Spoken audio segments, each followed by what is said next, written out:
Good evening, everyone, and welcome to tonight's seminar on study in the US. We are really excited to have you all here tonight. And before we kind of jump into some of the content which we'll be covering, I just want to quickly introduce myself. My name is Holly Haig, and I am the Advising and Events Manager here at the US-UK Fulbright Commission, as well as being an Education USA advisor. A little bit me and my kind of connection on a more personal note to US study is that obviously I am a British student. I am originally from Liverpool, although you might not be able to tell because of my mixture of accents, but I did my undergraduate degree in the US and can vouch for it being an absolutely incredible experience. So in tonight's webinar, we are going to be covering a range of different topics related to studying in the US. First of all, we're going to talk about some of the reasons why you might want to study in the US. Then we're going to talk a little bit more about choosing a university, funding, and then those application materials you will be expected to produce. At the very end of the presentation, we'll also have a section for question and answers. So if you do have any questions, we ask that you hold those to the end and use the Q&A box on your screens. That's where I'll be able to see the questions that you have. But as I say, wait until the end to put those questions in the box because some of your questions may well be answered throughout the presentation. So a little bit before we kick off about what Education USA is and what we do. So the Fulbright Commission was founded by a US Senator, Senator Fulbright, just after the Second World War. And he believed that the best way to prevent another world war from happening was to promote educational exchange and understanding between the US and the UK, and also the US and beyond. And so that's kind of how the US-UK Fulbright Commission was set up. And so in one of the ways in which we kind of promote educational exchange between the US and the UK here at the Fulbright Commission is through our Education USA services. And so here at Education USA, essentially what we do is we offer free, unbiased information to students in the UK who are interested in studying in the US. And we're part of a global network of around 600 advisors in 400 centres across the world. So if it is your goal to go and study in the US, that is kind of what we are here to help with. And we are the only official source of US study information here in the UK. So with that in mind, why might you choose to study in the USA? Now, there are a range of reasons why US study is attractive to British students, and I'm just going to run through a couple of the main reasons. So a big part of it is to do with the kind of quality and reputation of US universities. There are over 4,500 universities offering undergraduate degrees in the US as compared to about 120 in the UK. So with that in mind, there is a huge range of personality and different styles of education on offer that can be a real pull to students in the UK who are interested in maybe doing something a little bit different as part of their studies. And again, if you think about it, with there being just so many institutions, there really are some excellent universities out there that you may not have heard of just yet. So really, as we'll talk about later on, really important to kind of conduct that wider research and find out what's a good fit for you. Another top reason we see British students pursuing US study is due to the kind of opportunity to experience campus life and other opportunities and activities. So US universities are known for having a really vibrant campus life and encouraging students to be involved outside of the classroom. And so an example of extracurricular involvement might be if you're a fan of the film Pitch Perfect, you know, getting involved in a cappella performances and groups, maybe sporting opportunities, and that can range from anything from, you know, voluntary work to any particular niche you might have. So it's a great opportunity to get involved in campus life. Another top reason is the idea of academic flexibility. In the US, there is this focus on what's called the liberal arts, and it's a top attraction for UK students who are interested in the sort of variety and well-rounded nature of the US education system. So essentially what this is you will apply to the university, not to a particular department, and you'll be expected to study a range of different subjects during your time at university. When I studied in the US, for example, my main focus, my major, which we'll talk about again, was Spanish and Portuguese. But during my time there, I also studied political science, geology, economics. So I got a really well-rounded and holistic look at education as a whole. There's real emphasis as well in the US on teaching and engaging with your peers and having quite close-knit and small class sizes. And again, this idea of diversity within the classroom is really key in the liberal arts style of education. Another reason why UK students are interested in US studies, surprisingly to some, is the availability of funding opportunities. And again, I'll talk a little bit about that in some more depth as we go through the session this evening. In terms of employment as well, studying abroad is an absolutely incredible way to internationalize your CV. Employers often cite international understanding and experience as a top desirable thing that they look out for in applications.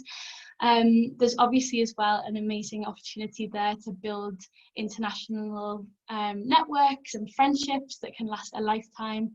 And also there's many student jobs on offer through an F1 student visa, so you are able to work up to 20 hours a week during the semester time on campus, and up to 40 hours a week during the summertime. So again, those are some other reasons that you might consider studying in the US. And finally, it's a brilliant opportunity to learn about a new culture. The US is a huge country, and it spans 6 different time zones and has a really great diversity in terms of geography and culture. In the US kind of style of education, you also have quite long summers, which gives you a brilliant opportunity to go and explore some other parts of the country maybe you're not based in for your studies.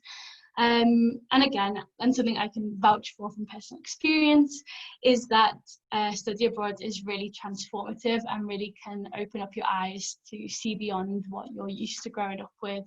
And so definitely something to consider if you're interested.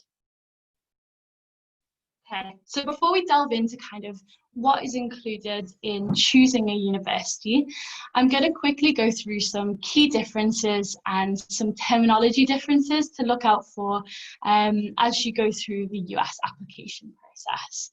A big difference between the UK and the US is the duration of degrees. So typically in the US, bachelor degrees are longer than they would be in the UK. Here, where it's 3 years, in the US, it's typically 4 years. And this is due to the liberal arts system that I was talking about just now. So this idea of having a broader range of subjects requires that you are studying for a slightly longer period of time. There are also, and again, I'll talk about this in more depth later, but there's also the 2-2 community college model, in which you will study for 2 years at a community college and 2 years at a 4-year institution. So that's kind of, again, a 4-year course in total. Another difference, as I mentioned briefly, is that you'll be applying to the university as a whole and not to a specific department. And so that is just something to bear in mind. Your application is likely to be a little bit more broad, and the application process takes a longer time than would a traditional kind of UCAS application, because there are slightly more parts involved, and we'll talk a little bit more about that later on. Again, in the US, there is a lot less state control, and so US universities differ in many different ways. So there are no kind of set deadlines for application purposes, and nor are there set fees for applications, but also for fees for attendance. So you really want to be getting a sense of how each individual university operates as you go through the application process, because unlike here in the UK, there is not a lot of set standardization across the board. And then finally, just a quick note on law and medicine. These are subjects that are only offered at the postgraduate level in the US, and so you can't apply to those programs straight out of secondary school. You have to first have an undergraduate degree in a related field. So if you are interested in either of those two subjects, I'm happy to talk later in the Q&A section about them, but just to bear that in mind. As I mentioned as well, we're just going to go over some key terminology that is important to familiarise yourself with as you go through the process of researching different universities of interest. So in the US, high school refers to grades 9 to 12, which is equivalent to kind of year 10 to 13 here in the UK. On a lot of US university websites, you'll see the words college, university, school, and institution used quite interchangeably. They all mean exactly the same thing as what we'd say in British English as university, but things like college and school, they're not seen as kind of lesser or anything like that. They all mean university. In the US, a class or course is what we would call a module here in the UK. And what we would call a course here in the UK is known as a degree programme or a major. So these are just helpful to know as you go through your research process and start finding different programmes and schools. So I'm now going to talk a little bit more about the kind of recommended timeline that we suggest students follow in putting together an application from kind of choosing a university all the way through to beginning your studies. So we recommend you start to begin researching universities 1 year to 1.5 years before you plan to enroll. So for most people, this will be at the end of year 12 or equivalent. You'll then want to be registering for any required admissions exams at the universities that you're interested in, and would aim to take this at the during the summer of year 12.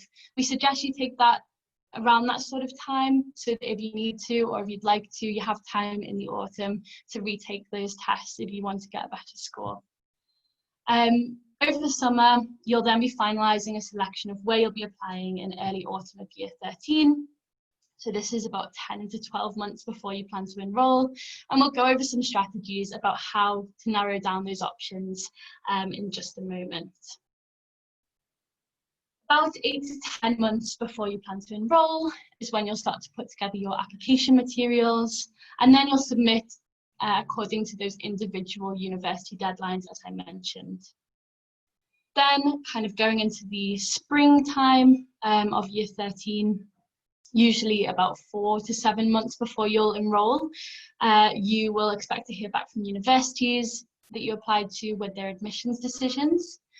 And then from there, based off where you're accepted, you'll notify universities and you'll start to apply for your visa 1 to 3 months before you plan to enroll. From there are plenty of resources on our website to help you go through your pre-departure steps, including travel advice, living arrangements, campus life, things like that. And then finally, you will head off to the US and begin your studies. Typically, this is around mid-August, early September, so it's a little bit earlier than we usually see at UK institutions. So now to jump in and talk a little bit about choosing a university. Choosing is an important part, I would argue the most important part of applying to study in the US. And it's important to think through this step a lot, and the key to it is to be flexible. As I mentioned before, there are over 4,500 universities in the US. So that means that at first it might seem like a big daunting challenge, but we're here to kind of help you narrow that process down, and we're going to discuss some strategies you can implement within the choosing process to make it seem a little bit more manageable. Okay. So a couple of important notes just before we jump in. It's important to know the context of the US as you consider applying to US study and choosing which institutions you'd like to apply to. There's no set standard for universities, so they're free to kind of choose their own fees, course structure, student environment. And so with so much in kind of variety and diversity, it's really kind of important to pinpoint which bits of that you want to get out of your personal experience. We'll discuss in a little bit some of the different types of university, but you have a range of different offerings, anything from a public university that's quite large to a private university that maybe is a little bit smaller. You have women's colleges, specialized institutions for things like engineering or art and design. And so really looking into what it is that you want to gain out of your experience is very important. We're going to talk a little bit more about funding later on, but I just want to flag this here because if funding is important to you, it's a factor that needs to be considered right from the beginning of the choosing a university process. You want to really, if it is a factor that's important to you, be applying only to universities that offer financial aid to international students, and to make sure that it's the appropriate kind of financial aid, such as need-based aid or merit-based aid, which I'll touch on later on. But just to flag, it's super important to keep that in mind if funding will be something to consider. And then finally, if you're not 100% sure about studying in the US, you can also complete a UCAS application alongside the US. So it might be a good idea to have a UK backup plan, but just to flag again, to be mindful of the different deadlines across the two countries and within the US universities that you apply to. Okay.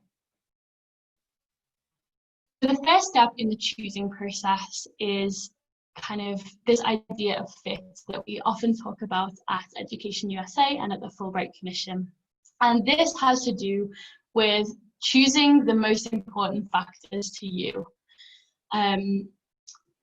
Finding what schools and programs are going to be the best fit for not only your academic needs and desires, but also your personal and interest as well.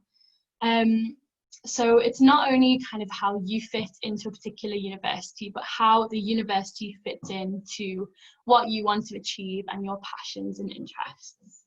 So there are many different factors that you could consider as part of this. Funding is one, as I just mentioned, but it might be, you know, different types of programs and departments. It might be the location of a particular university. So you want to just be thinking about what factors are most important to you and broadly prioritizing those. So let's say you really don't like the cold and snow.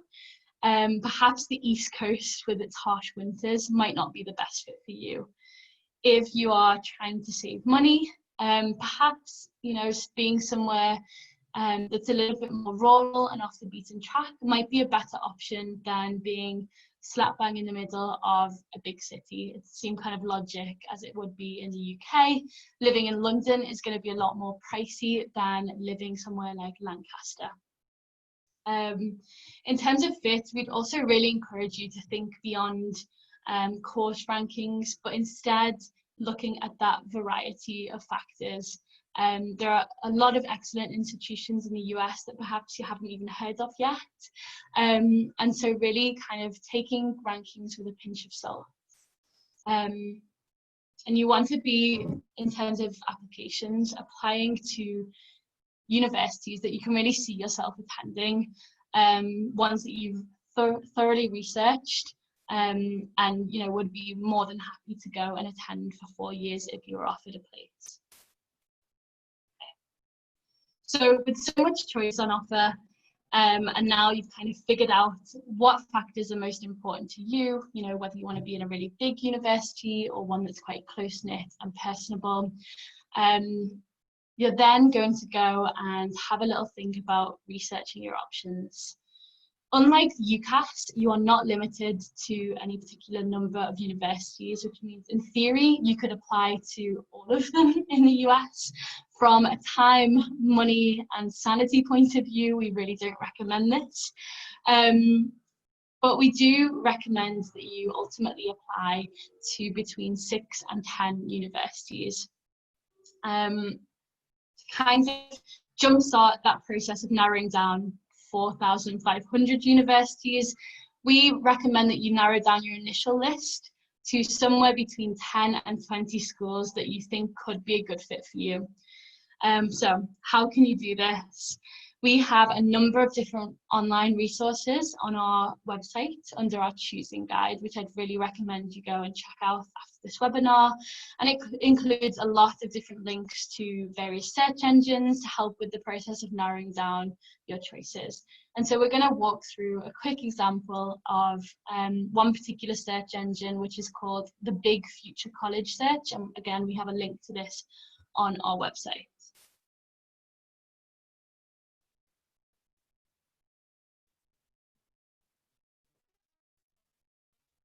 Okay, so this is just a screenshot of Big Future College Search.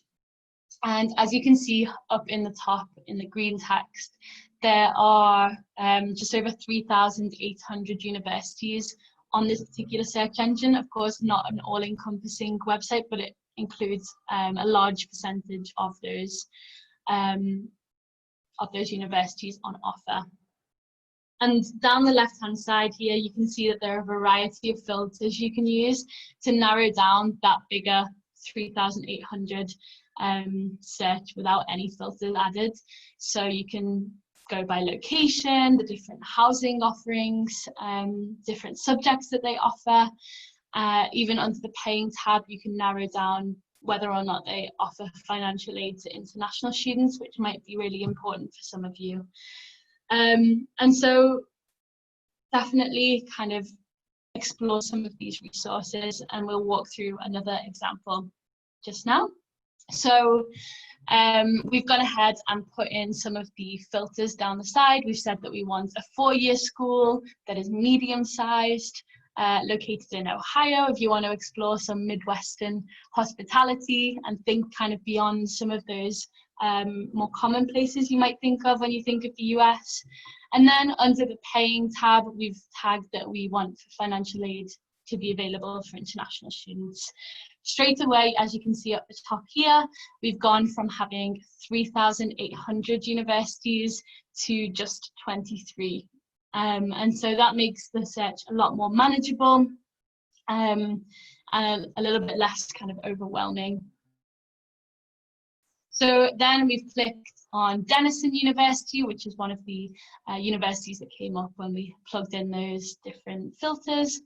And then from there, as I say, you can go through and look through each individual university profile and go into a little bit more detail down here on the different tabs within each university.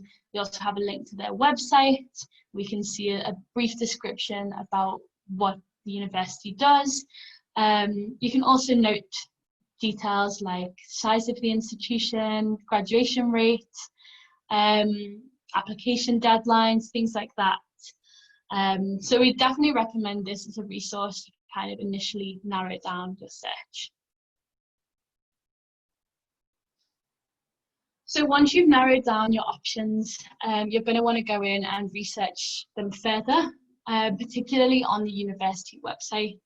And if there's anything that's not clear or not expressed, you'll then want to be reaching out directly to members of the admissions office, particularly those that deal with international students, if you do have any more niche or personal questions. But most of the time, the kind of bulk of the information that will be relevant will be found on the university website. In terms of, as I mentioned earlier, we kind of recommend that you apply between 6 and 10 universities as your ultimate goal. And so those are the ones that you'll actually go ahead and submit an application to. And in terms of the spread of these universities, we usually recommend that you apply to 2 reach schools. So these are kind of 1 to 2 universities that you would be absolutely thrilled to attend, but you know that given your kind of academic profile, it would be a challenge for you to become admitted. And you want to note that some of those ultra competitive universities that you'll have heard of, think kind of Harvard, Yale, MIT, Stanford, these are reach schools for absolutely everyone, regardless of their academic profile. So just to bear that in mind in order to kind of maximize your chance of admission. Also recommend that you have sort of 3 to 4 match schools where your profile is roughly on par with the average applicant, and that you feel pretty good about getting an offer of admission. And then we also recommend that you apply to 2 likely admittance schools. Think about this as your UCAS insurance. You think that your application would likely be cream of the crop, and you'd be very surprised if you weren't offered an offer of admission. So where are you going to get that information from, and how do you gauge that? As I mentioned, the best place to kind of look out for this is on the university website itself. University websites will often have a profile of the average admitted student, so you can kind of gauge if you're on par with what their average applicant looks like. And you can also check out what resources they have specifically for international students. Many universities will have a section on their website dedicated to international applicants, which is always a great handy place to start. Another place that you can really get a sense of US universities, which might sound quite strange, but is their social media. As I mentioned before, with so many universities, you can really get a sense of personality through the different universities, and their social media platforms are certainly a way in which they represent that. You can really get a feel for the college and get a sense of what they focus on, both academically and also in terms of extracurriculars. So that's just something to keep in mind. You might also want to talk with teachers, professionals in your field, or professors to get their advice on which universities might be a good fit for you. This might not be too relevant if your school doesn't have too much experience with US applications, but it's always worth a go. But again, as I mentioned, the best place to get up-to-date information is the university website themselves. I will say that if you do have more niche questions and you do want to reach out directly to the university, please don't shy away from that. Universities definitely do want to hear from you, and it's a great way to express your interest. If you're asking a really well thought out question that's not clear on the website or is not mentioned on the website, it shows that you've done a really thorough set of research, and you really know what you're talking about and why you're interested in the university. That is really going to shine through to admissions reps. But what I would say is that if you are going to reach out, make sure that it is you who's reaching out and not your parents. Harvard's International Admissions Office will not be impressed by your mum calling up on your behalf. So something to bear in mind. So quickly, just to go through some of the different types of universities that are on offer and just kind of highlight some that you may not have heard of. If you're looking for a competitive school, which is small and collaborative and offers a lot of research opportunities, you might consider a small liberal arts college like Middlebury College in Vermont. It's known for its liberal and artsy area of the US, and its beautiful walking, skiing and hiking opportunities. If you are a female student, you might consider Scripps College, which is a women's college located in Claremont, California. It is known for its lovely palm trees and sunshine. And finally, if you want to experience some Southern hospitality, warm weather and country music, you might think about looking into Vanderbilt University, which is a private research university in Nashville, Tennessee. Before we move on, I just want to do a brief note on the Ivy League, as it's something that we get a lot of questions about here at Education USA. So the Ivy League is historically a sporting league between the 8 oldest universities in New England. And it's not a US equivalent to the Russell Group. There's no joining or no becoming an Ivy League, and there are tons and tons of really excellent universities that are not part of the Ivy League. So even some that you may have heard of, like Stanford or MIT, they are not part of the Ivy League, and nor will they become part of it. As we just had a look at, there are so many different types of universities, and I just touched on 3. But all of the members of the Ivy League are private research institutions. And so in that sense, if you are looking for an experience that really caters to you and has a lot of different range and diversity, you are kind of limiting your search if you're just looking at the Ivy League schools, because they all are private research institutions, and you might not be thinking things like women's colleges, liberal arts colleges, specialist institutions. So that's just something to bear in mind. Although we kind of advise to keep take rankings with a pinch of salt, just to kind of make a point. If you think proportionately to the UK, 40 US universities ranked above Durham University last year in the Times Higher Education World Rankings. And so already that is 32 that aren't in the Ivy League, that are really extremely world-renowned, and the top 1% of US universities is just 40 universities. So that's a lot of colleges to be considering, beyond those that you may not have already heard of. And just finally, these schools are great, and they are extremely competitive to get into. Just to give you an idea on numbers, I believe last year Harvard's acceptance rate was around 5%, and about half that for international students, as compared to Oxbridge, which sits at about 20%. So just to bear in mind, and to really encourage you to think beyond just those universities that you've heard of. Great.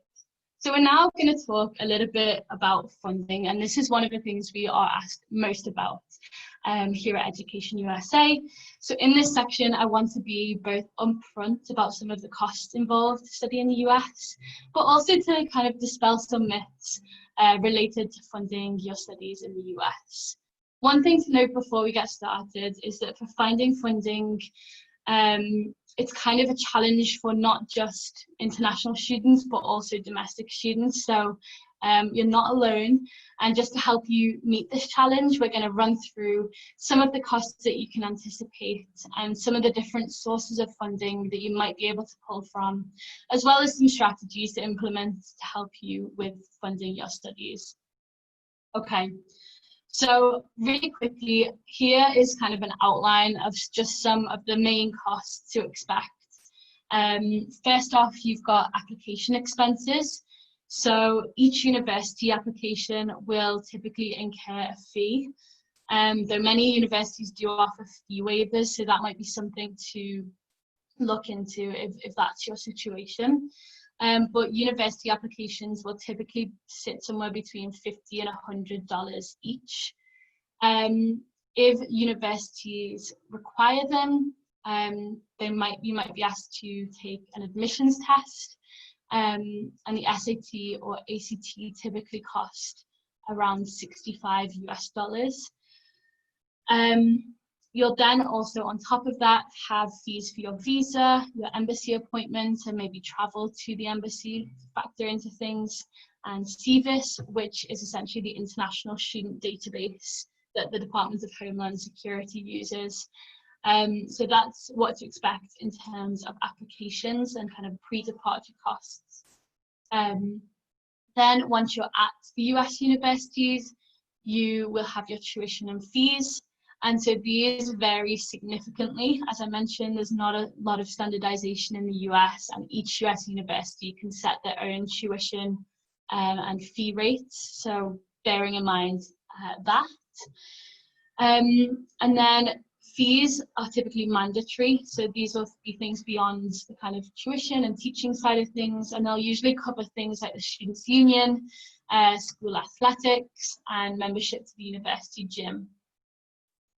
I also want to kind of highlight here a funding misconception, and it's not to be kind of put off by these really large sticker price fees that you'll see on university websites. Universities in the US will typically focus on what's called cost of attendance. And so unlike here in the UK, which our kind of fee will just include tuition and fees, in the US, cost of attendance will typically include tuition and fees, but also things like room and board, personal expenses, and sometimes even trips to and from the university from home. And so the cost of attendance is a lot more all-encompassing and all-inclusive than we're used to seeing here in the UK. And then finally, on top of that, you've got cost of living and other expenses. So while the cost of attendance might include things like room and board and some other expenses, you'll also have to consider things like food, clothing, entertainment, things like that. And then again, cost of living can vary widely depending on where your university is located. So the cost of rent if you're living off campus, whether or not you might need a car to get into university from where you're living, as well as things like health insurance. So just to bear in mind some of those costs to expect when applying to US universities. So that might have kind of overwhelmed you a little bit, but there is some good news and some light at the end of the tunnel. The US is the land of opportunity, so there are a variety of funding opportunities available, especially if you're willing to be flexible in where it is that you apply. It is possible to have an affordable US university education, and many students are able to fully fund their studies without loans. I am a prime example of that. That was my situation when I did my undergraduate degree in the US. But the key, as I mentioned, is to really put in the time and effort to seek out those universities that have funding opportunities and to really put together a strong application for financial aid. Okay. So where does the money come from? I'll go into some more detail about these, but there are essentially four main sources of funding for studying in the US. The first is personal and family funds. In the US, education is kind of seen as a privilege rather than maybe a right as it is in European countries. And so there is a strong expectation from US universities that families are expected to prioritize students' education and make an investment in students' education. So first and foremost, the US university will look at personal and family funds. Then there are US universities themselves. US universities offer two main types of funding, and I'll talk a little bit more in depth about what they look like in a second, but they're called need-based aid and merit-based scholarships. And just a note on US universities, they are going to vary quite significantly as to how much aid or how much kind of financial needs they can meet. So if financial aid is important, you need to be looking for universities that do offer financial aid to international students, because not all can. Then there are external funding bodies, which I'll talk about in just a second. And then finally, there are loans, and we advise that loans be your absolute final resort.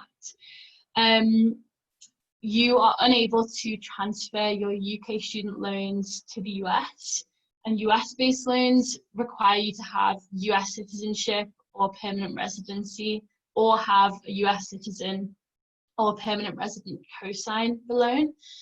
You can take out UK third-party loans, but we caution you to be careful about high interest rates and payback terms. So if you have US citizenship, you can also take out a loan and apply for federal loans through FAFSA. So just kind of bear that in mind with when it comes to loans. But in terms of finding funding, it's common that you'll be pulling from some or all of these different sources in order to fund your education. So just to go through university funding a little bit, there are kind of two main routes in a kind of what this looks like. And I'm also quickly going to talk about university funding in general and why it's a good option to look into. So it's ideal because it doesn't need to be paid back. It's kind of given as grant money. And university funding likely is awarded on the basis of academic merit. So this is kind of predominantly your GCSE and A-level equivalent grades and any admissions test scores that you might be submitting. And then financial need or need-based aid is based on family's annual income. And then you might also have kind of a niche criteria or a combination of the two. And as you investigate funding, you'll want to be watching out for information about whether the university makes scholarships available to international students, as I mentioned, because not all universities have the resources to do that. So again, just to quickly go through the different types of aid. Need-based aid is based on financial need, and universities will calculate an expected family contribution based on family income, that kind of thing, and family assets, and compare that to the total cost of attendance that I was talking about before. And then they'll try to meet the gap in between. So they're going to vary based on resources as to how much of that gap they can meet. Some universities might only be able to meet 20% of that. Some might be able to meet 80%, some might be able to meet 100%. So you want to be looking out for that information as you do your university research on the university website, and especially if you need funding to get to the US. So an example of how this might work, a particular university might cost $50,000 as their cost of attendance, is that kind of big sticker price tag. And they may calculate that your family is able to contribute $10,000 to that. And so they would try to bridge the gap, the $40,000 gap between that. And that might be in need-based aid, or it could be a combination of merit-based scholarships as well. So for more information on that, I definitely recommend checking the individual universities' websites about funding opportunities for incoming international students, and definitely kind of be proactive to find the information that you need. Reach out to the relevant people in the financial aid office, to the international students, admissions coordinator. And often the process of applying for financial aid is quite straightforward and integrated into the admissions application. But for some scholarships, you may have to do an additional application alongside. I also want to highlight here sports scholarships. So for top athletes, sports scholarships may also be available at some universities through the athletic recruitment process. And I'm happy to share some resources during the Q&A if this applies to you, but we also have a recording of a sports scholarship webinar on our website, as well as plenty of resources with the NCAA to look into. Okay, so just to quickly walk through an example of what to look out for on university websites when you're looking at funding. This is an example from Rice University in Texas, which is an excellent university and one that I would highly recommend looking into. So here we have on their financial aid page the cost of attendance broken down. As you can see, it's not just tuition, we also have room and board, books and personal expenses, and then they have that kind of total estimated cost. On the Rice website, as you can see, they actually also have a Rice net price calculator to help you find out how much need-based aid you might be able to receive. So some universities will have this kind of calculator on their website that you can use as a guide to see kind of what the financial situation might look like if you gained admission at that particular university. So also on Rice's website, we see that you can find more information about their merit scholarships offering and the types of recipients they're looking for. So past recipients have included political and community service leaders, entrepreneurs, exceptional writers, so a broad range of applicants. And we can also see here that this particular merit scholarship application is integrated into the existing admissions process. Down the bottom, it says all admitted freshman applicants are automatically considered for merit-based scholarships, so that no separate application forms or interviews are necessary. So this is just at Rice University, but perhaps at some other universities, you might be asked to do a separate essay or have an interview in order to be considered for a particular merit-based scholarship that they have on offer. Rice also has a page with funding information specifically for international students. So I'll just read the little section out so everyone can hear. At Rice University, we believe that cost should not be a barrier to attending one of the finest universities in the country. We admit students from all socioeconomic backgrounds and fund many students who might not otherwise be able to afford a Rice education. International students who receive need-based aid will have 100% of demonstrated need met with institutional grant aid. So as you can see, they also use the CSS profile to gather information about a student's financial background to determine their financial aid package. So as I mentioned time again, double check on each university website to see what their funding offerings look like for international students.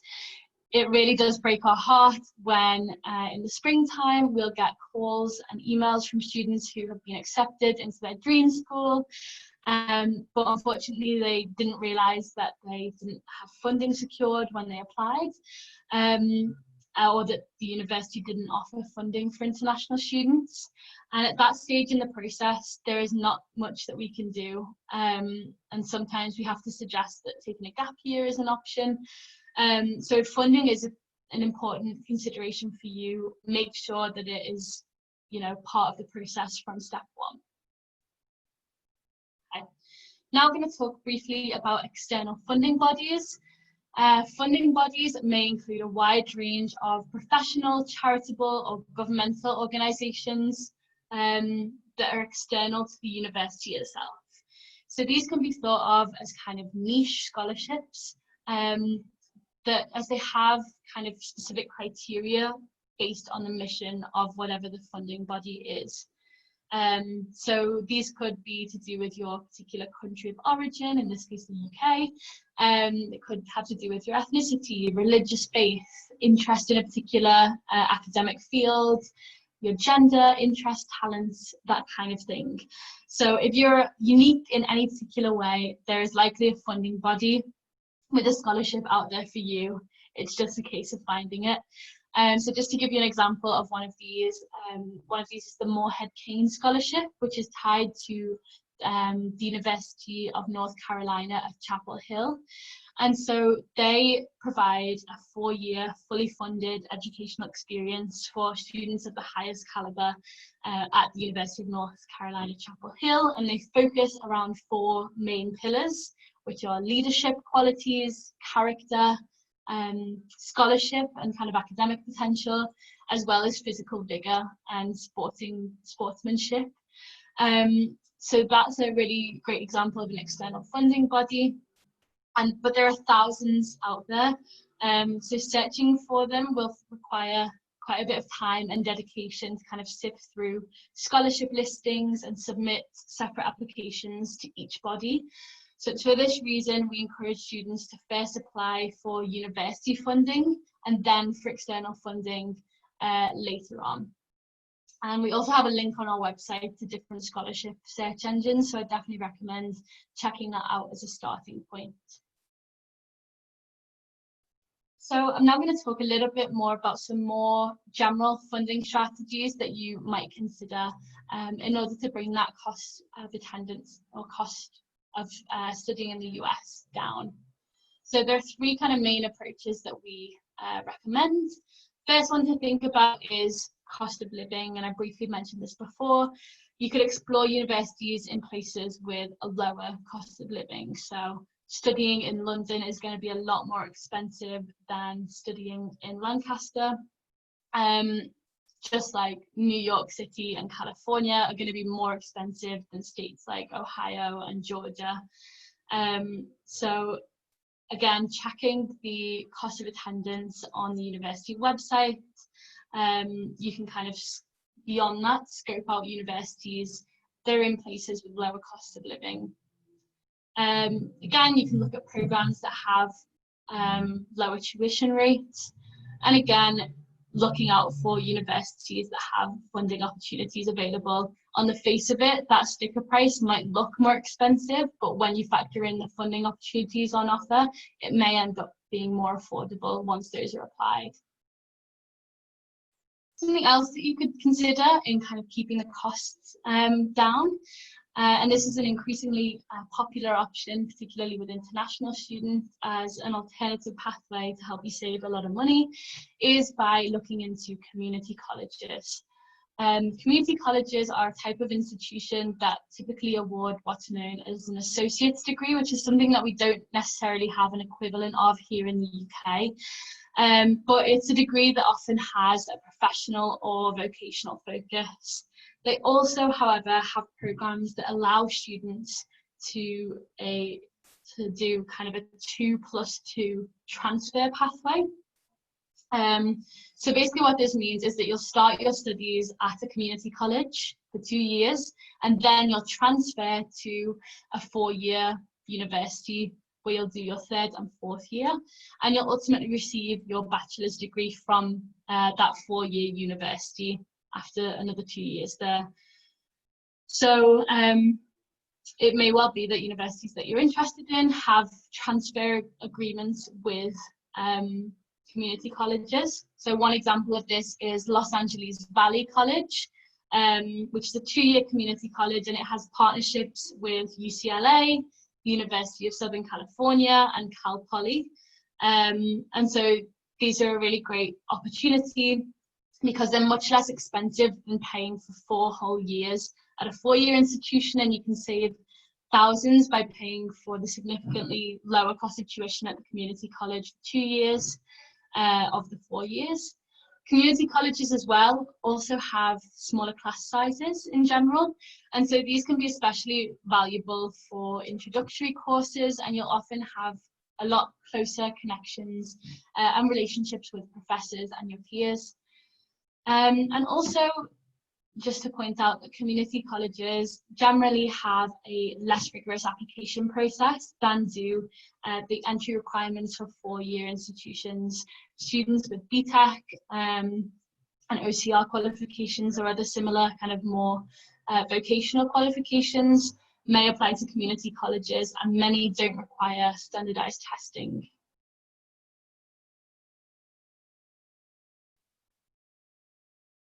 Okay, so just to kind of reiterate some of what we've spoken about, since applying for funding is simultaneous to the admissions process, you want to begin your search for funding early on. It'll take time to research funding at the schools where you want to apply, as well as those external scholarships, which we talked about. This is the kind of big one that I can't emphasize enough, is to really be flexible when we're choosing universities. Do not just apply where thousands of other British students are going to apply or where you won't be competitive. If you kind of have a look at the little picture that we have on the screen, this is something that you don't want to necessarily be just applying where there are hundreds or thousands of British students applying, where you won't stand out in the crowd. You want to be applying at the universities that look a little bit more like the emptier fishbowl, that's less crowded, where you'll be cream of the crop in the application pool and to really stand out amongst other international students, particularly if you are looking for financial aid. You might also look at opportunities for on-campus work. As I mentioned before, international students can work up to 20 hours a week during the term time and up to 40 hours a week during holidays. So you might also want to be looking at those opportunities in kind of contributing to the funding of your studies.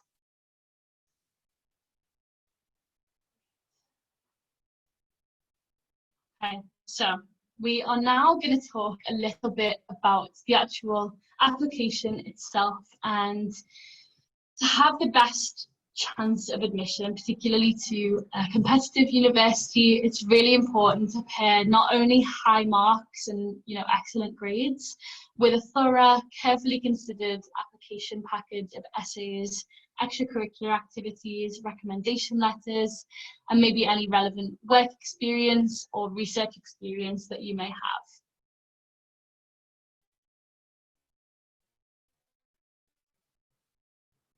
So, what are universities looking for? US universities, first and foremost, will be looking at your academic achievements, which will first be measured by your GCSEs and A-levels or equivalent qualification, as well as any admissions test scores that they may ask for. Universities, as I mentioned earlier, will vary a lot in their requirements, but you can check university websites for the kind of profile of an average admitted student and see how you measure up. A big thing to highlight in terms of academics is that you do not need to convert your British grades into a GPA. This is something we strongly recommend against. US universities will have some level of familiarity with the UK education system, and they'll also be evaluating you within your own context of having studied in a different education system as well. So they'll have their own metric for kind of evaluating where your grades fall in what they're looking for. So there's no need to kind of convert anything into a GPA. But with all that in mind, academic achievement alone will not guarantee you entrance into some of those competitive universities, because the US style of admission is a lot more holistic than the UK. So they're looking at you not just as a set of grades, but you as a person as a whole, and what you will gain out of being on their campus, as well as what you'll be able to give to campus life and things like that. So we mentioned earlier this idea of fit. How do you fit into the university and how does it fit into what you're interested in? There's also this idea of academic fit. So that would be things like reasons why you want to pursue a degree at that particular institution and how it will help you towards your goals. So this is where it really comes into its own, having done your individual university research. Universities might often have a question about this on their application process. So if they don't just want to know why you want to study in New York, they'll want to study, they'll want to know why you want to study in Columbia University versus NYU or versus Barnard College, not just I want to study in New York. So getting a sense of, how are you interested in a particular program or a particular campus activity or the campus's mission, that is a really important part of what they're looking for. Also, extracurriculars, there is a big focus on this in the US. You don't have to be involved in everything, but you want to be highlighting things that you are involved in, because that will give US universities a sense of how you'll contribute to campus life once you arrive. And then again, within this idea of holistic admissions process. They'll also want to get an idea of your personal attributes and your personality. And there are a number of ways in which this can shine through in the application process, which I'll go into in a bit more depth in a second.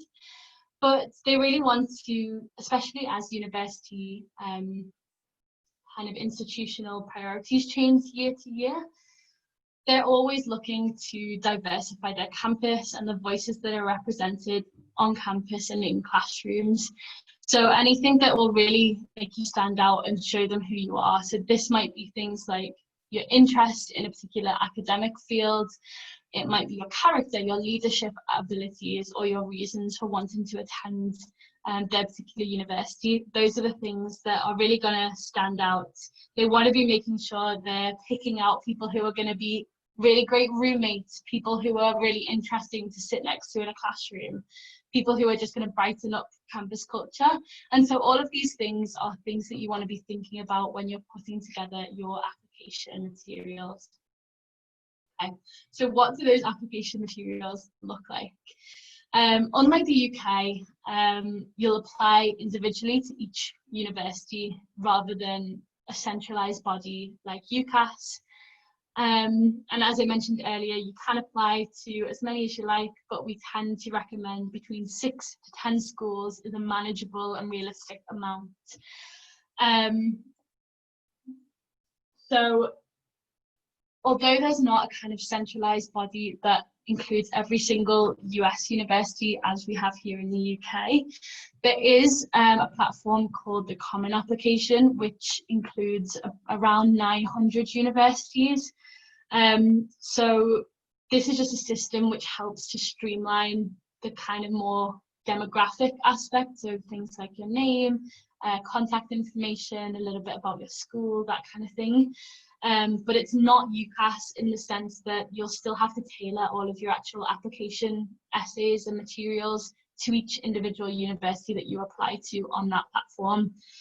So different questions will be asked and they'll have different supplementary essays, that kind of thing. So just a note again on application components, with you doing applications to each individual university, each university will have its own standard process for applications, the requirements, the deadlines. So you want to be really vigilant in looking out for those and making sure you've got a clear sense of what each university you plan to apply to is actually asking for. And so with that in mind, most universities will follow a kind of similar format. So you might be able to reuse or adapt certain materials that you prefer for each, but just be really careful to proofread. You don't want to be saying, I really enjoyed looking at Smith College. It's a fantastic college and I really love this about it, when you're actually submitting an application to Grinnell College. So just something to be vigilant about. Okay. So just kind of quickly run through what these basic components look like. So your application form will basically be kind of demographic information, name, address, that sort of thing. Admissions test scores we'll talk a little bit more about, but these will be sent directly to the university by the organisation that administered the test, so usually the SAT or the ACT. A transcript is a document that will be submitted by your school along with 2 to 3 recommendation letters, which again we'll talk about in depth. And then on top of that, you'll have 2 to 3 essays that you'll put together yourself. And because it's the US we're talking about, each university will typically have an application fee. Again, in some cases there are waivers available for these, but you're usually looking between $50 and $100 per application. Some universities will also allow you to add extra additional materials, but be careful when doing that. Sometimes admissions officers, because they have such a volume of applications to get through, aren't able to look at that. So use this opportunity to really sell yourself and put your absolute best content out if you do wish to add any supplemental materials. Okay, so I'm quickly going to talk a little bit more in depth about admissions tests. So first of all, kind of the basics and what role they play. in the US, there is no national curriculum. So there are no GCSE equivalents, there are no A-level equivalents. And so the way in which applicants are evaluated within their school varies widely across the country.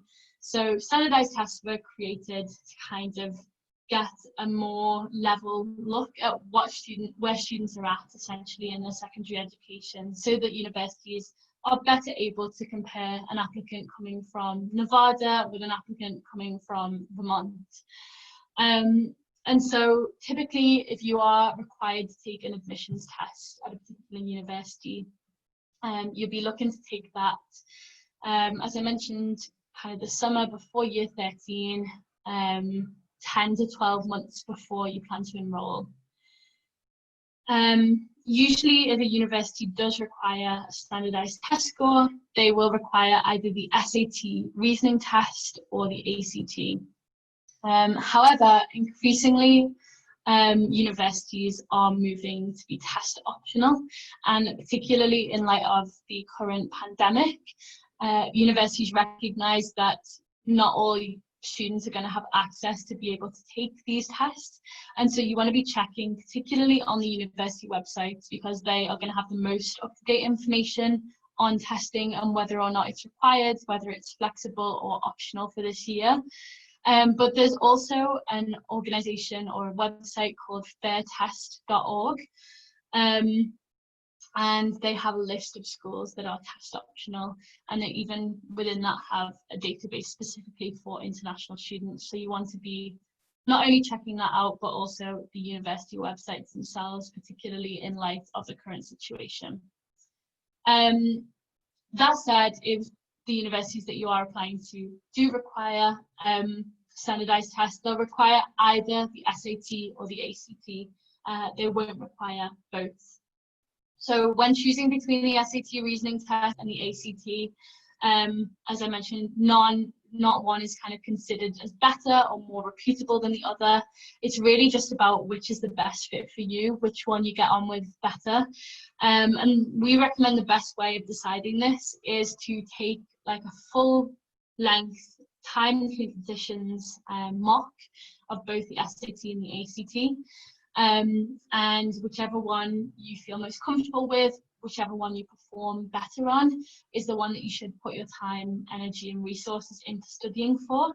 And there are a lot of online resources that are free. There's a lot of links on our website that you can definitely check out to prepare for both the SAT reasoning test and the ACT.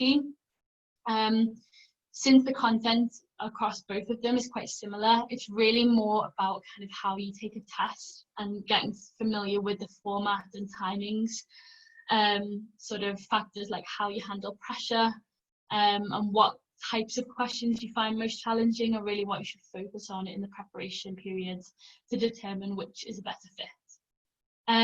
Very briefly, I just want to give a quick note on the SAT subject tests, which are different from the SAT reasoning test. Some of the most ultra-competitive universities require the SAT subject tests, which are 1 hour-long exams on specific subjects. But these are becoming increasingly less and less common, so we'll not go into a lot of depth about this. And again, admissions exam requirements are going to be listed really clearly on the university website, so definitely keep checking on there. Please note as well, just in terms of schedule planning for your reference, you can sit up to 3 SAT subject tests on any one day. However, you can't sit the SAT reasoning test on the same day as the subject test. So just to bear that in mind as you plan for when you might be able to take tests. Okay, so I'm now going to talk about transcripts and letters of recommendation, which are 2 documents that your school will submit on your behalf. So a transcript is essentially just a listing of your academic qualifications and marks covering the years between year 10 and year 13. The transcript will be generated by your school, but you may need to provide your school or your counsellor or teacher who's putting it together with information about what to include in the transcript, as well as any additional school reports, particularly if you have moved schools or anything like that. So we actually have a really handy template on our website that you can definitely point your teachers in the direction of if they need a hand with this. But your transcript may include things like your GCSE scores, predicted A-level scores, any academic honours or prizes you may have won at school, information about other qualifications you may have earned, and then a little bit about your context within the school, so years that you've attended it, that sort of thing. As we mentioned before, there's no direct conversion between your UK and your US marks, so just don't worry about converting those to a GPA or anything like that. You should just be just listing your qualifications as they are. However, not all US universities will know the ins and outs of our qualifications and testing bodies in the UK. So sometimes it might be helpful for your counsellor, whoever's putting together the information, to explain some of the terminology and provide as much information about your results and qualifications as possible. Another note on transcripts is that they should be signed by a school official with official school letterhead, just to ensure that it is official. And then also some universities might also require a school report. This will contain kind of demographic context about the school itself. And again, we have some more guidance for your counsellors on our website that they can refer to on that. Now moving on to recommendation letters. You'll likely be required to gather between 2 and 3 letters of recommendation, and these should really be a marketing tool for you as an applicant. The referees will have particular areas of kind of interest or like knowledge of you that they can speak to. You might also give your referees other prompts that they might be able to include. So it might be things like your ability to succeed at university, past academic performance, any extracurriculars you're involved with, school awards you've won, observations about your performance in class or in assignments, any subject knowledge that you have or work experience that you've done around the subject. They're all things to think about, as well as any leadership abilities or career interests that you might have.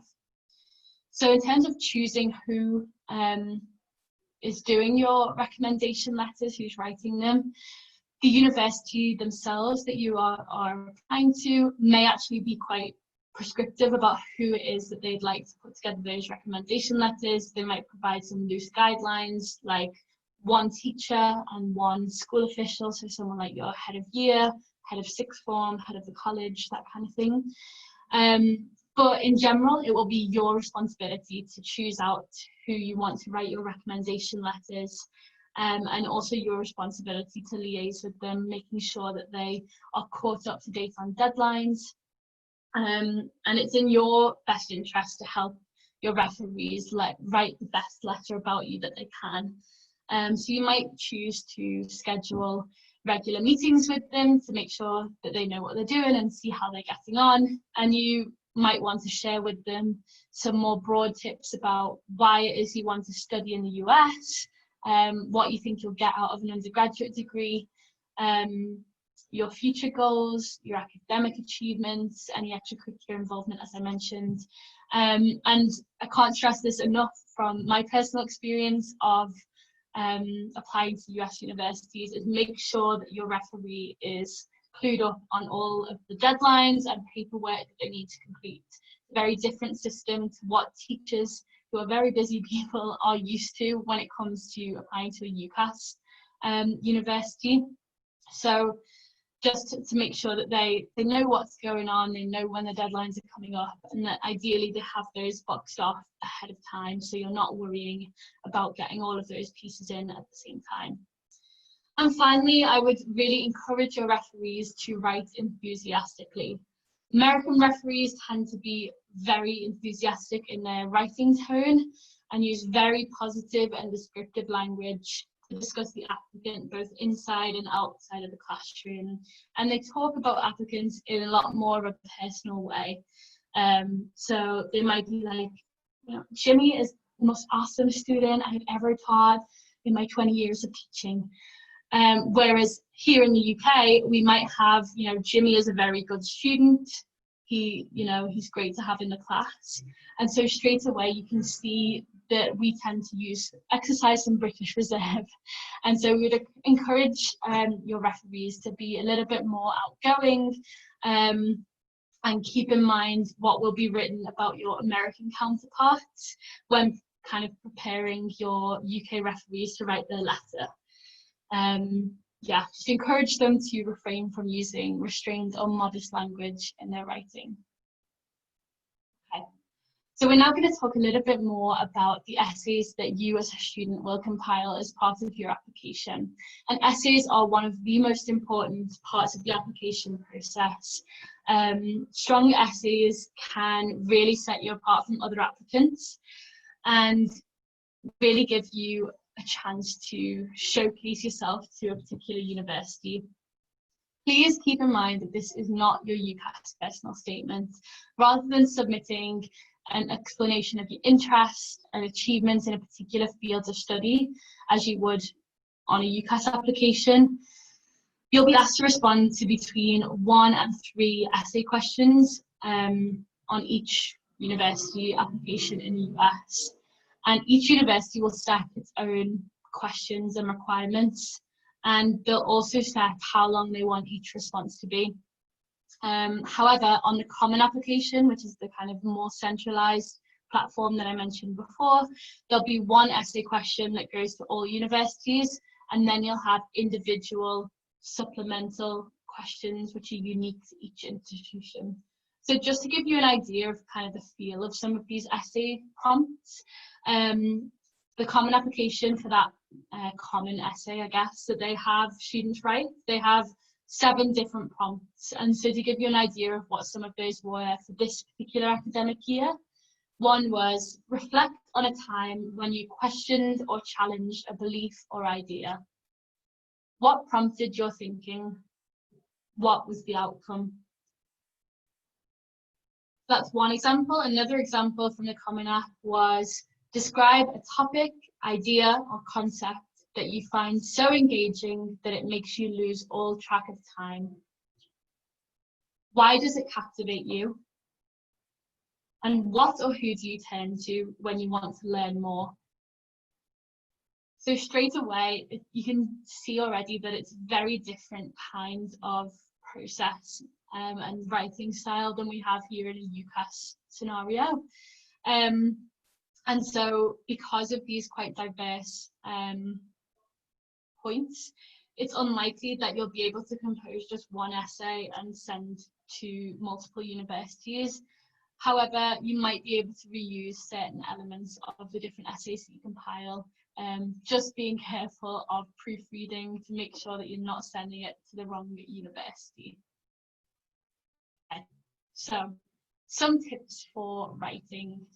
I'm sure you'll be used to this from school and any exams that you've completed, but really making sure you answer the question fully. As we just saw in the previous slide, those Common application questions had like 3 individual parts of the question broken down to it. You don't just want to answer one part of it and think, oh, I'm done. You really want to make sure each and every part of it is answered as fully as you can do. But saying that you also want to be using clear, concise language and avoid any vague or empty statements. With that in mind, you should also probably lean away from using any cultural cliches or references that may not translate so well. So if you are writing one of your essays about how much you love the TV program The Chase on ITV, that might draw a bit of a blank to a US audience. So thinking about how you're coming across and how they'll be able to kind of relate and understand the content of that is really important. If you are going to reuse bits of your essays, as I mentioned, proofread time and time again. And most importantly, the best piece of advice I can give when writing your essays is to be yourself. Don't give the admissions officers the answers that you think they want to hear. Give them the truth and give them kind of your authentic self and point of view, because that is really what's going to set you apart. It's your personality, and that is really going to shine through in the application process. It's okay to be creative and you know, use a sense of humor, but don't put anything false on. If you are funny, be funny. If you are not naturally funny, don't try to be, because it won't sound like you. And so, yeah, just try and be yourself as best as you can. I often, when I was putting together my applications, would have my friends or family read through my application and just ask, does this sound like me? Does this sound like something I would say?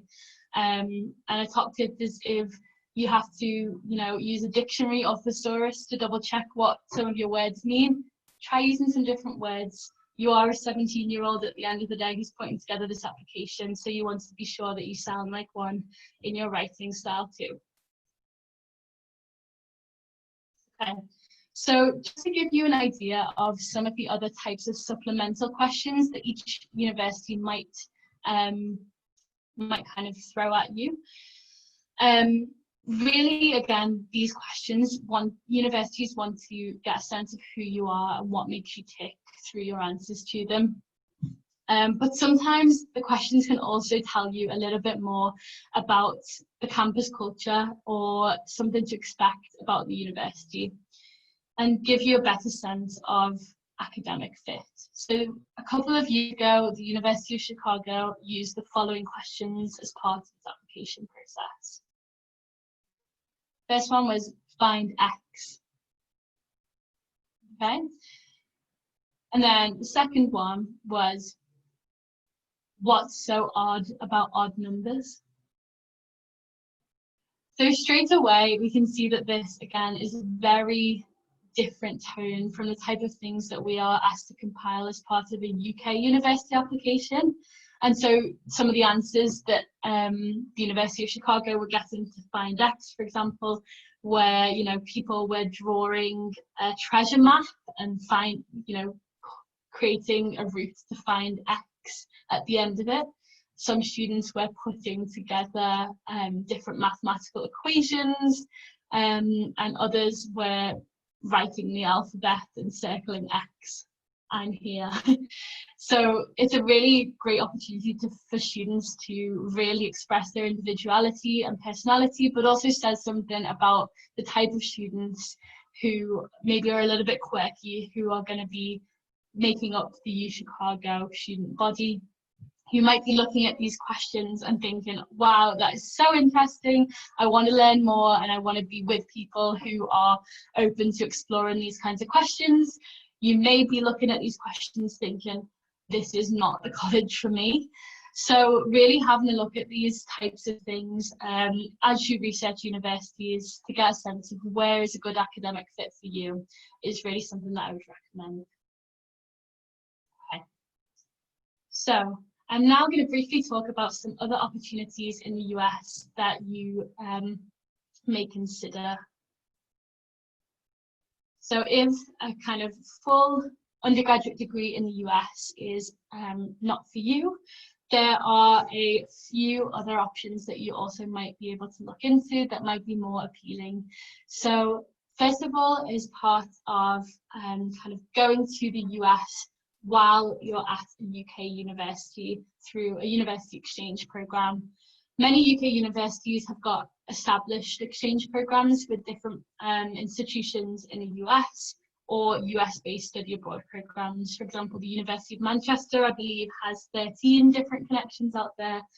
And this is kind of logistically simpler, as your university will help to arrange that.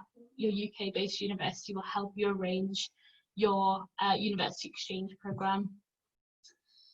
There are also a variety of summer institutes. So the study of the US Institutes, or SUSI, for student leaders are intensive, short-term academic programs whose purpose is to provide groups of undergraduate student leaders with a deeper understanding of the United States, while simultaneously enhancing their leadership skills and abilities. So that's another type of program that you might consider looking into.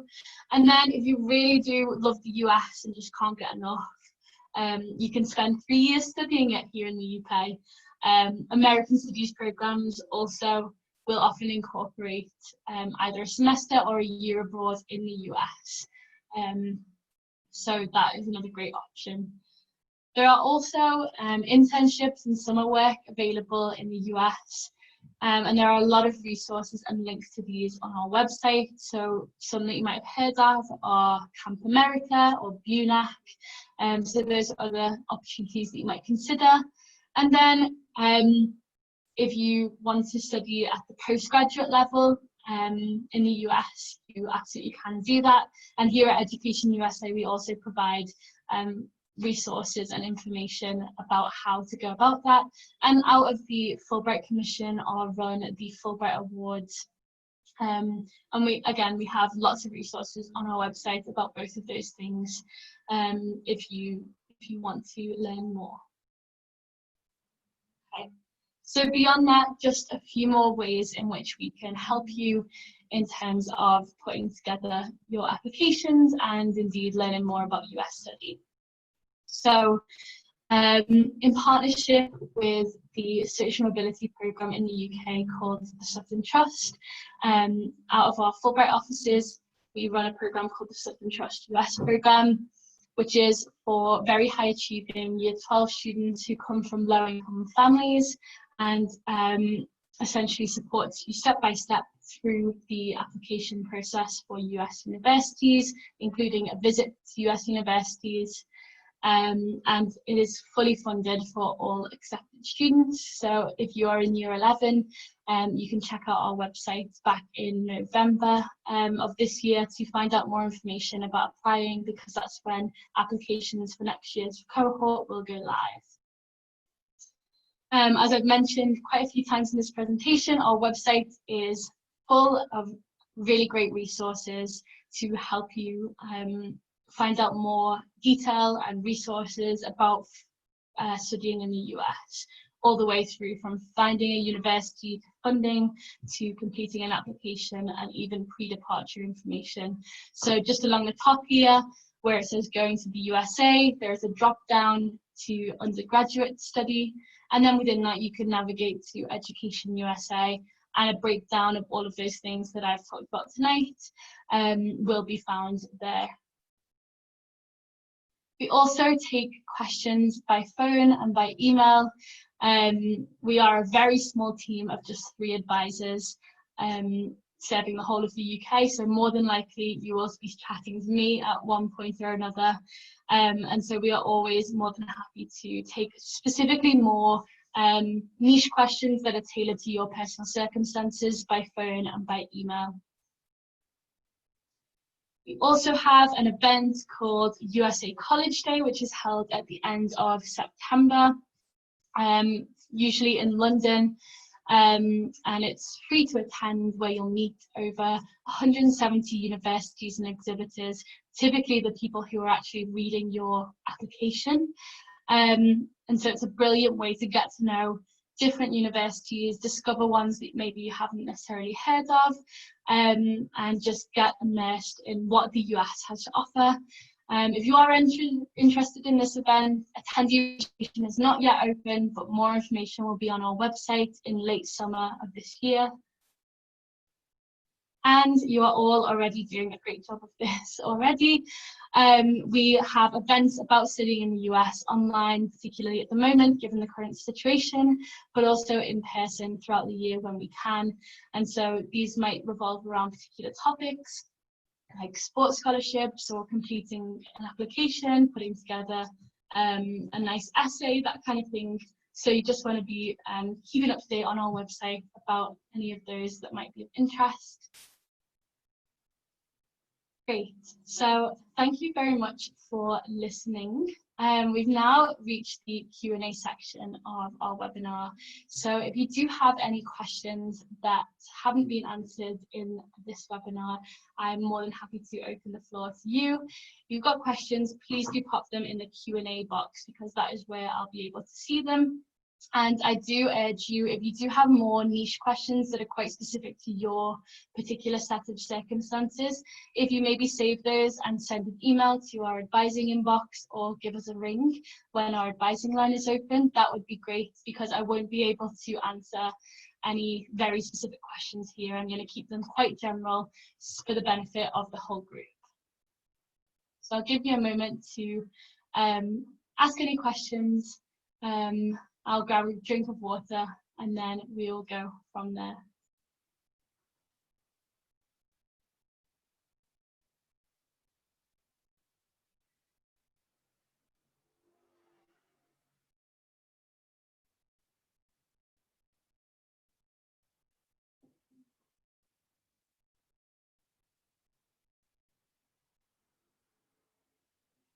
So we've had a few questions just about information about how to study in the US at the postgraduate level, as I was just mentioning.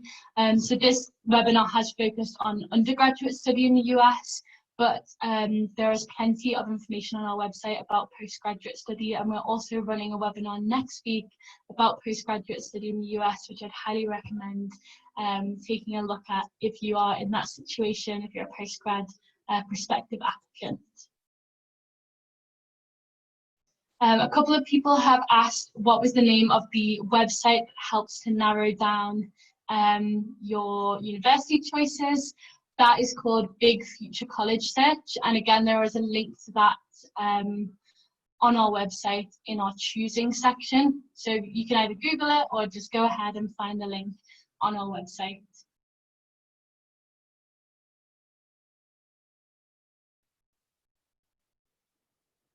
Oh, great question. A couple of people have asked whether or not a recording of the webinar will be shared. Yes, over the next few days it will be uploaded to our YouTube channel, and we'll also be sending all registrants a copy of the recording.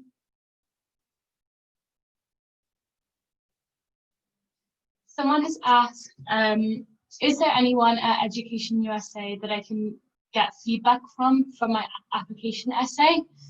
Unfortunately, this is not a service we are able to offer. We would really love to, but just because we are such a small team of just 3 advisors, it would be really difficult to give that kind of personalised support to everyone who we serve.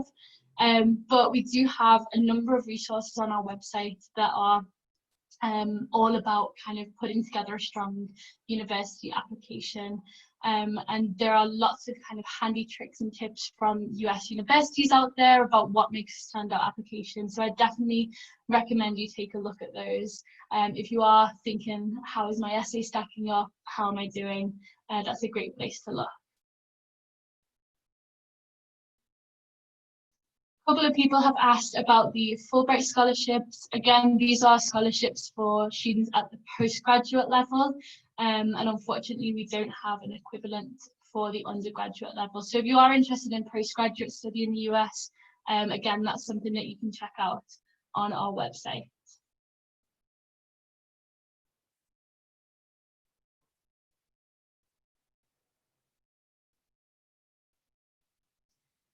Really great question. Someone has said, I have chosen maths, further maths, physics, and product design as A-levels. How can I demonstrate the breadth of academic ability that US universities offer when I have quite similar subjects at A-level? That is a really great question. And one way in which you might be able to do that is through your extracurricular involvement. So if you perhaps play a musical instrument and are part of an orchestra, or maybe you are involved in, I don't know, a particular extracurricular activity in your school, political campaigns outside of school, that is one way in which you can kind of illustrate that you're involved in different things. Beyond that as well, US universities have a diverse student body, so don't think that you always have to have every single you know, every single attribute. You have to have been involved in a drama production and a sport and study a range of different subjects. They're looking to diversify their campus. And so within that, it's okay if there are some students who are more focused on one particular path than another. It just depends on the university and what they're looking for. A couple of people have asked about when do the SATs need to be completed, or the ACT need to be completed. As I mentioned, we typically recommend that students plan to take these tests kind of in the summertime before their final year of secondary education here in the UK. At the moment, it's a bit of a tricky one because we've seen that both the ACT and SAT have been unable to do all of their tests across the country due to the pandemic. And so really what we would recommend is double checking on the university websites that you're planning to apply to. Some universities are becoming test optional or test flexible, particularly for the upcoming academic year, in light of the pandemic and knowing that not all students are going to be able to have access to the tests that they typically require. So double checking with the university is key. If the university still does require that students take the exam, I would recommend reaching out directly to the particular international admissions rep if your test is being cancelled or you're not able to take a test or get a seat at a test date because of the pandemic. Reaching out to the university and describing your circumstances and seeing what advice they have from there. Because, as I say, each university will have its own approach on how they're handling application materials this year because of the pandemic, and things might be done a little bit differently. This is something that we're finding out as we go.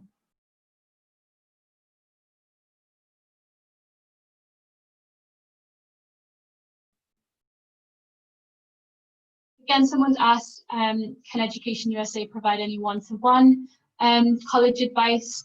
Yes, we can, in terms of if you have any specific questions that we might be able to help about the process. We do take those on our advising line, which is open on Tuesday and Thursday afternoons, as well as via email if you do have specific questions that we can help with.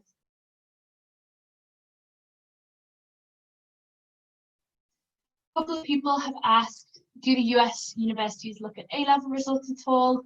And do they look at your results if you're given an offer of admission or results come out? Yes, universities will look at A-level results. They are kind of, and A-level predictions in particular, because those are what your GCSEs and A-levels are kind of the main qualification that they know you have taken as part of your education system, as part of your curriculum. So those will be the most important element that they look for in assessing your academic fit and your academic profile. And so you want to be, even if you do accept an offer of admission before your A-level results come out, you want to be maintaining a strong, high level of achievement and want to be getting those same predicted grades. And then from there, if perhaps you don't meet a particular grade or anything like that, usually because of the holistic review process, it's not as kind of clear-cut as perhaps in the UK system, and that will be dealt with on a case-by-case basis from the university and what they stipulate in their offer. Great question here. Due to the pandemic, I was unable to go and attend US colleges in real life. I'm a little bit worried about applying to US universities without actually visiting them. What do you think about this? And do you have any suggestions on how I could get a realistic feel and understanding of the unique personalities of various US universities? This is a really great question. And it's absolutely not necessary to have visited universities in advance of applying. This is something that I can speak to a lot because when I moved out to do my 4-year undergraduate degree, I had never visited, let alone the university. I hadn't even been to the state that I was living in. And so my big tip for this is just research. Lots of universities, especially in light of the pandemic, have got resources on their websites about kind of virtual tours. They've got contact information of students who attend. and lots of really excellent resources that you can use, maybe through their social media platforms, to really get a sense of what students get up to, what makes them tick, what the campus life is like. And so I'd really recommend you delving into those resources to get a better sense of what it's like to live there and be there. And you can also maybe ask the admissions office if they can get you in touch with a current student, so you can ask any questions that you might you might be apprehensive about something. You can get a student's perspective to kind of maybe calm your nerves and learn a little bit more about that particular university. Question here about what is the difference between private and public universities. The big difference between private and public universities is the way in which they're funded. So public universities are like state funded or government funded universities, and as a result they tend to be larger institutions with more students. And then private universities are privately funded and, as a general rule, tend to be smaller in size. For a Year 12 student in the UK, what is the best time to start an application? We always say, in terms of the actual process and starting your research, there's no time is too soon. We really recommend you spend as much time as possible researching universities. But in terms of putting together an application, if you're in Year 12, you want to be starting sort of now as we go into the summer before Year 13.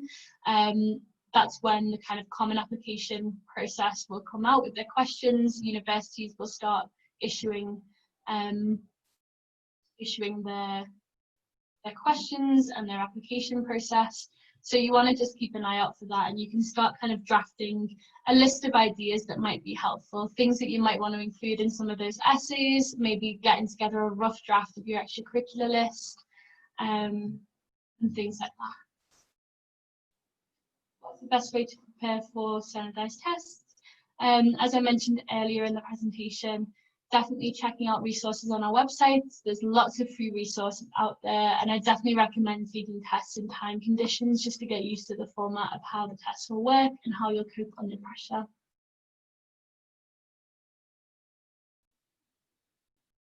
If my school doesn't offer many extracurricular activities, how can we set ourselves apart from other applicants? This is a great question. I should add that US universities are constantly reviewing you within your own set of circumstances.